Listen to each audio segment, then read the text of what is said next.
We cannot close our eyes to the world around us. If you wish to surround yourself with sycophants, please go ahead. I, on the other hand, would rather see things for what they are. How dare you? May I remind you that while you were looking at paintings in Italy, I was ruling this country.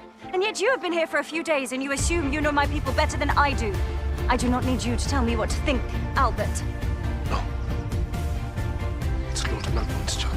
Seeing Albert leave without looking back, Victoria was furious. She began to question whether she should continue the relationship. Meanwhile, Albert was already considering returning home, but his uncle didn't want him to ruin everything. After all, he hoped to use this marriage to gain political advantages for their country. Seeing that Albert wouldn't listen, Leopold decided to approach Victoria instead. He told her that Albert planned to return to Coburg the next day. He urged Victoria to follow her heart and propose to Albert that very night, but Victoria said she couldn't. She didn't know whether Albert would accept her proposal. Leopold replied that you'll never know the answer if you don't try.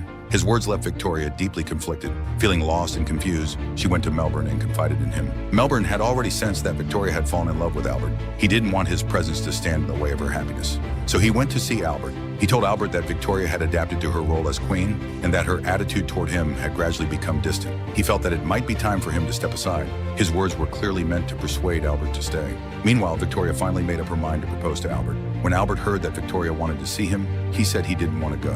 However, he still showed up at the meeting place. When he saw the gardenia in Victoria's hair, he was deeply moved. The unpleasant argument earlier that day quickly faded away. He slowly walked toward her, his eyes filled with anticipation. At that moment, the two finally confirmed their feelings for each other.